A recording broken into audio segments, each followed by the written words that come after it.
GK classes और CTET 2021 में जो आने वाले प्रश्न हैं गणित कक्षा 1 से 5 के बीच 30 नंबर का पूछा जाता है, जिसमें यह 2 भागों में बांटा जाता है। 15 नंबर बुक से और 15 नंबर पेडागोजी से। तो 15 नंबर जो आप पढ़ेंगे ये बुक का विषय वस्तु है ज्यामिति, आकार और स्थानीय मान को समझाना और समझना। आगे है हमारे चारों ओर विद्यमान ठोस पदार्थ, संख्या, जोड़ना और घटाना, गुना, भाग और मापन, भार, समय, परिमाप, आंकड़ा प्रबंधन और पैटर्न। इतने सारे विषय वस्तु से आपको 15 अब पेडागोजी से भी 15 नंबर पूछा जाता है, जिसमें ख में अध्यापन कला संबंधी गणितीय तार्किक चिंतन की प्रवृत्ति, बालक के चिंतन एवं तार्किक शक्ति, पैटर्न तथा निकालने और अधिगम की कार्यनीतियों को समझना।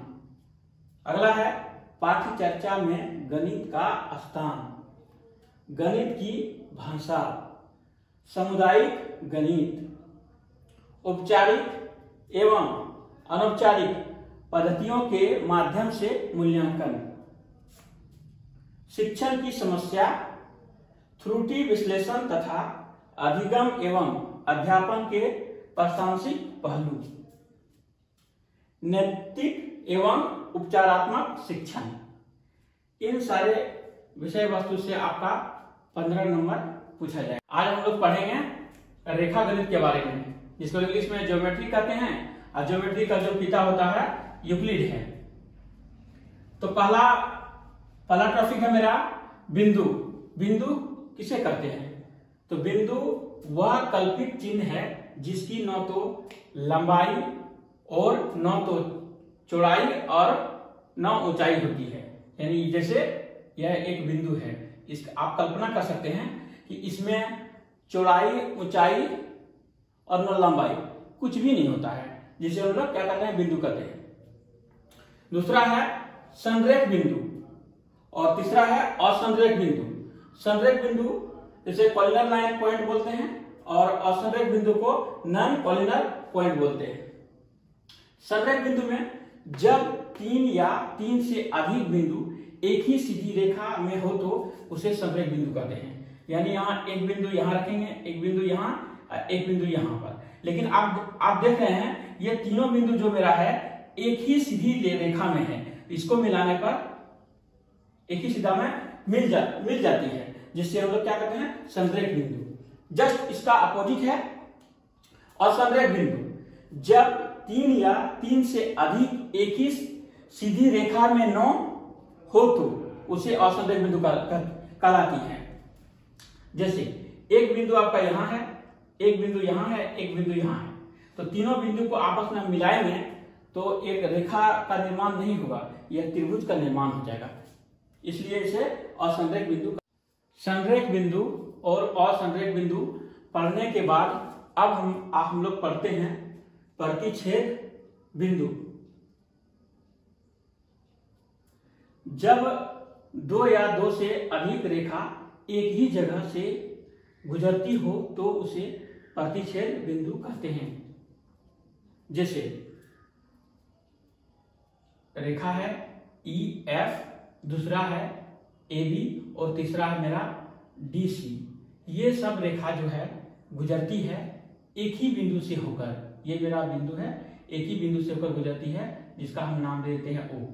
तो ये आपका प्रतिच्छेद जो है प्रतिच्छेद बिंदु O हो गया। और ये जो रेखा है, ये 3 रेखा EF, DC और AB, ये सब रेखा कहलाते हैं संगामी रेखा। प्रतिच्छेद बिंदु समझ गए और संगामी रेखा भी समझ गए। अब आते हैं दूसरा पॉइंट, रेखा, जिसको इंग्लिश में लाइन बोलते हैं। असंख्य बिंदुओं से बनी ऐसी लकीर जो दोनों और बढ़ाया जा सके तो उसे रेखा कहते हैं। जैसे ये एक रेखा है, तो आप देख रहे हैं इस रेखा को हम चाहेंगे तो इधर भी बढ़ा सकते हैं, चाहेंगे तो इधर भी बढ़ा सकते हैं। हम दोनों ओर से स्वतंत्र हैं और दोनों ओर से हम बढ़ा सकते हैं, इसलिए इसमें कोई निश्चित माप नहीं होती है रेखा। अब दूसरे ओर से चलते हैं।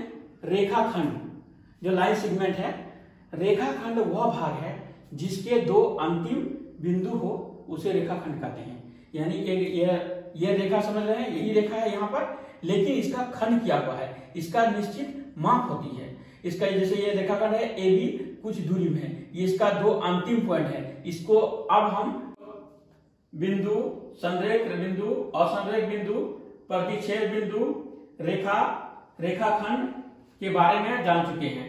अब जानते हैं वक्र रेखा। वक्र रेखा किसे कहते हैं? जैसे इंग्लिश में कहते हैं कर्व लाइन। वह रेखा जो अपने स्थान से विचलित हो जाती है उसे वक्र रेखा कहते हैं।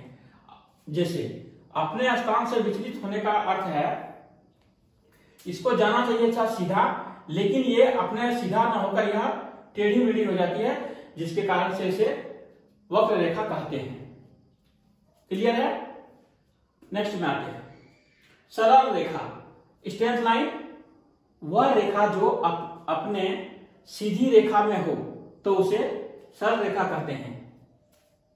जैसे ये लाइन देख रहे हैं आप, ये जो रेखा है सीधी लाइन में है, इसे स्ट्रेट लाइन कहते हैं। दूसरी ओर की चलते हैं। संगामी रेखा, पीछे में आपने भी जान चुके हैं। संगामी रेखा, दो या दो से अधिक रेखा एक ही बिंदु से होकर गुजरती हो उसे संगामी रेखा कहते हैं। जैसे डी, सी, ए, बी और ई, एफ एक ही बिंदु से होकर गुजरती है, इन सारे रेखाओं को क्या कहते हैं? संगामी रेखा कहते हैं। आगे चलते हैं। समानांतर रेखाएं, पैरेलल लाइन। समानांतर रेखा वह रेखाएं जो आपस में कभी मिलती नहीं है। ये दो रेखाएं हैं, इसको हम आगे बढ़ाते जाएंगे तो कितनों आगे भी बढ़ा सकते हैं, लेकिन यह कभी एक आपस में यह कभी मिलती नहीं है, जिसका उदाहरण है रेलवे ट्रैक। अगला रेखा है मेरा तिर्यक रेखा, ट्रांसवर्सल लाइन। दो समानांतर रेखाओं को जब कोई रेखा काटती है तो उस रेखा को तिर्यक रेखा कहते हैं।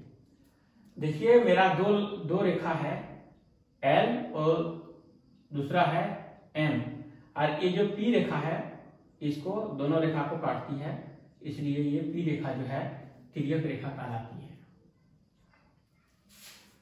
अगला में चलते हैं कोण एंगल, दो किरणों के झुकाव को कोण कहते हैं।